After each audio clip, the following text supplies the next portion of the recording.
Hello good morning बच्चों। आज हम लोग क्लास 12 का कैलकुलेशन चैप्टर पढ़ेंगे। कौन सा चैप्टर पढ़ेंगे? कैलकुलेशन। तो सबसे क्लास 12 का बच्चों को जो हार्ड क्वेश्चन लगता है, टॉप क्वेश्चन लगता है, वो है कैलकुलेशन। आज उसी कैलकुलेशन को एक बेसिक कंसेप्ट लेकर आए हैं। यदि इस बेसिक कंसेप्ट को आप समझ लेते हैं तो आपको पूरे कैलकुलेशन में कहीं भी कुछ भी दिक्कत होने वाली नहीं है। ठीक है बच्चों, तो आज हम लोग क्लास 12 का कैलकुलेशन का कुछ कंसेप्ट समझेंगे। ठीक है, कंसेप्ट क्या है उसके बारे में अच्छे तरह से देखिएगा। ठीक है, तो यदि इस वीडियो को आप देख लेते हैं तो आपका जो बेसिक कंसेप्ट है वो क्लियर हो जाते हैं। ठीक है, तो देखिए कोई भी चैप्टर स्टार्ट होने से पहले उसके बेसिक कंसेप्ट मालूम होना बहुत जरूरी है। ठीक है बच्चों, तो आज हम लोग चलते हैं कि चैप्टर नंबर 5 जो है कंटिन्यूटी एंड डिफरेंशियबिलिटी। ठीक है, आपका चैप्टर नंबर जो 5 है कंटिन्यूटी एंड डिफरेंशियबिलिटी चैप्टर का आपका नाम है। ठीक है, तो आज 5 चैप्टर का जो अवकलन जो चैप्टर है, डेरिवेटिव जो चैप्टर है, आपको इस वीडियो को देखने के बाद है बहुत ही आसान हो जाएगा, बहुत ही सरल हो जाएगा। ठीक है, तो इस बेसिक कंसेप्ट का आप लोग मिस्टेक ना कीजिएगा, कहीं भी वीडियो को आप स्किप ना कीजिएगा। ठीक है, तो इसलिए इस बेसिक कंसेप्ट को आप लोग अच्छे से देखिएगा। ठीक है, बहुत सारा जो बच्चा होता है कि डेरिवेटिव का क्वेश्चन तो बना लेते हैं, ऐसा नहीं है कि सबसे क्वेश्चन नहीं बनता। बहुत सारे ऐसा बच्चा होता है जिससे डेरिवेटिव क्वेश्चन बनता ही नहीं है। बहुत सारे ऐसा बच्चा होता है जिससे डेरिवेटिव क्वेश्चन बन जाता है, लेकिन बेसिक कंसेप्ट नहीं मालूम होता है। ठीक है, तो ये अच्छी बात नहीं है। तो कोई भी चैप्टर स्टार्ट होने से पहले उसका बेसिक कंसेप्ट मालूम होना बहुत जरूरी है। ठीक है, तो चलते हैं चैप्टर पर कि डिफरेंशिएशन नोटेशन फॉर डेरिवेटिव। किसी भी डिफरेंशिएशन को हम लोग कैसे नोटेशन कैसे करते हैं, दिखाते कैसे हैं।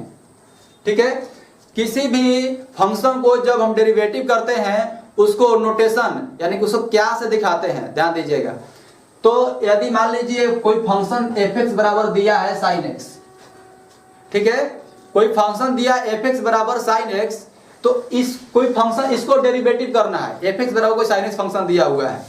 ठीक है, तो ये f(x) फंक्शन को sin x से f(x) equal to sin x दिया है बच्चों, इसको डेरिवेटिव कैसे करेंगे, इसको नोटेशन कैसे करेंगे? तो इसको f' से सोचित इसको दिखाते हैं, नोटेशन करते हैं। ठीक है, इसको क्या से दिखाते हैं बच्चों? f' ले।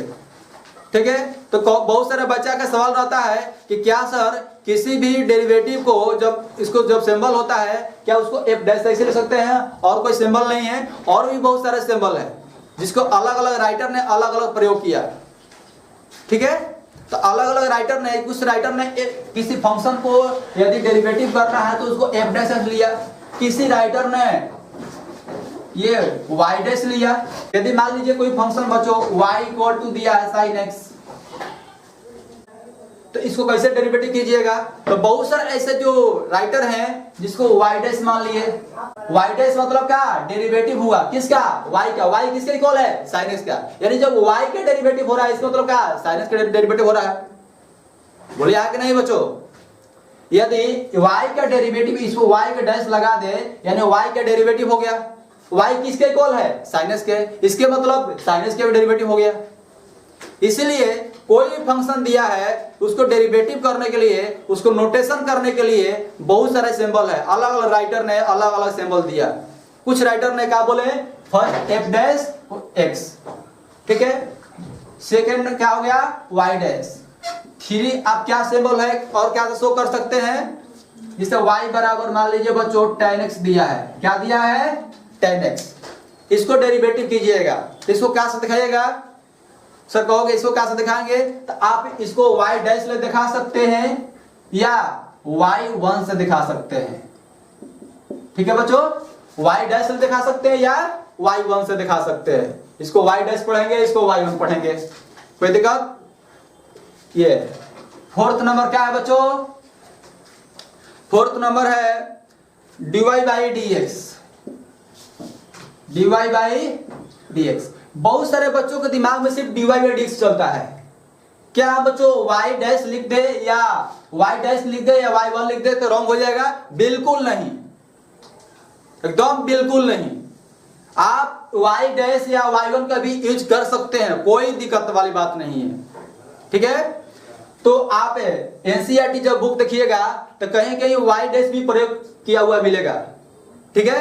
और ज्यादातर 90% क्वेश्चन में आपको dy बाई dx का यूज मिलते हैं एनसीईआरटी में, ठीक है। एनसीईआरटी में नहीं, आर.एस. अग्रवाल बहुत सारा ऐसा बुक है जिसमें ज्यादातर 90% जो क्वेश्चन बनते हैं dy बाई dx लेकर बनते हैं, ठीक है। ये चीजें है, इसीलिए सभी बच्चों को माइंड में क्या रहता है?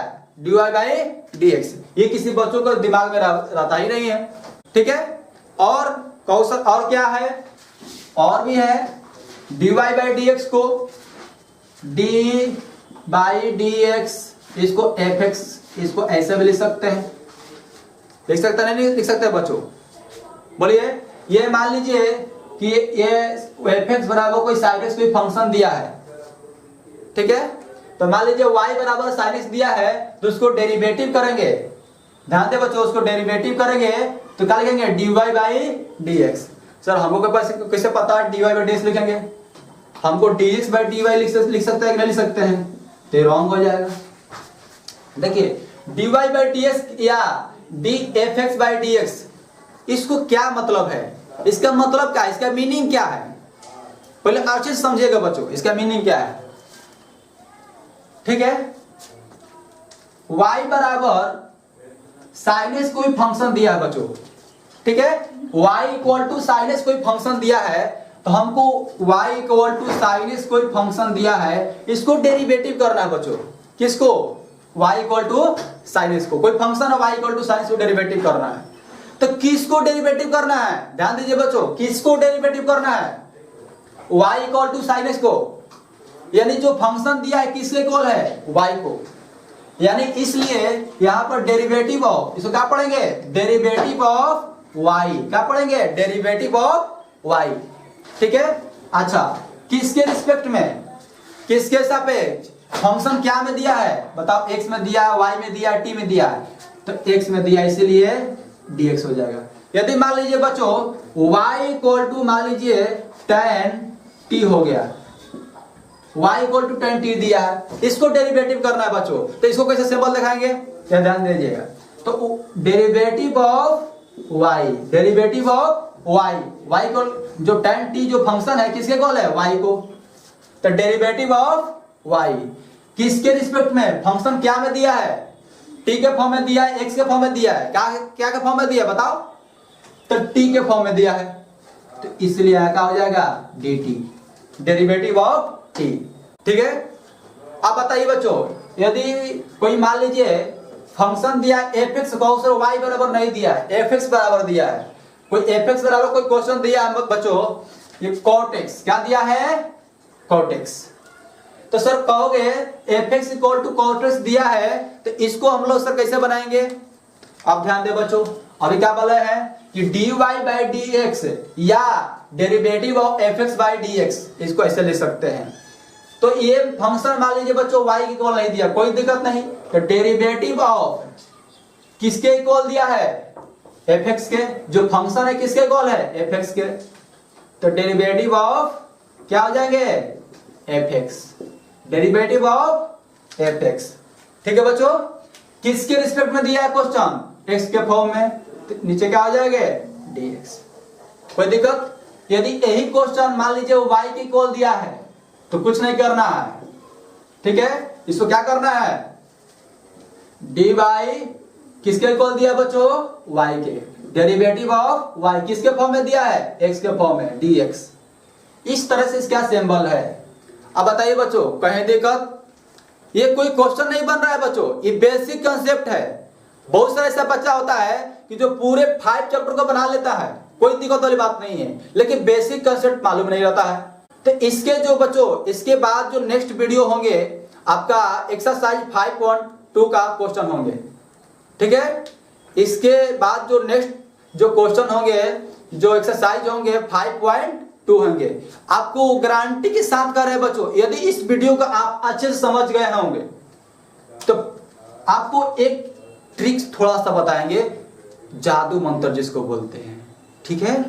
आपको एक जादू मंत्र बताएंगे जिससे आपका 5.2 आप स्वयं यानी खुद से सॉल्व कर लीजिएगा। याद है बच्चों, जब छोटे बच्चे होते हैं, जब छोटे बच्चे थे 8th क्लास में 9th क्लास में पढ़ते होंगे, यदि आपको कोई टीचर होमवर्क देते हैं, यदि इस क्वेश्चन को आप खुद से बनाते हैं तो अंदर से कैसा फीलिंग होता है बताइए। एक अंदर से अजीब सा फीलिंग होता है कि हमने आज वर्ल्ड कप जीत लिया। क्या जीत लिया? वर्ल्ड कप जीत लिया। मिला नहीं, ऐसा मन में लड्डू फूटता है कि वर्ल्ड कप जीत लिया, ठीक है। इसलिए आपको 5.2 का एक ऐसा ट्रिक बताएंगे जिससे 5.2 पूरे 5.2 आप खुद से बना लीजिएगा। तो याद करें बच्चों, जब 9-10 में जब 1 क्वेश्चन बनाते थे स्वयं से और उसका आंसर आ जाता था तो कितना मन में लड्डू फूटता था।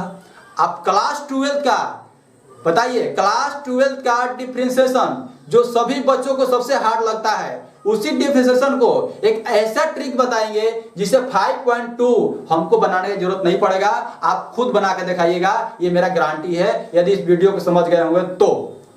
तब तक के लिए जय हिंद, जय भारत।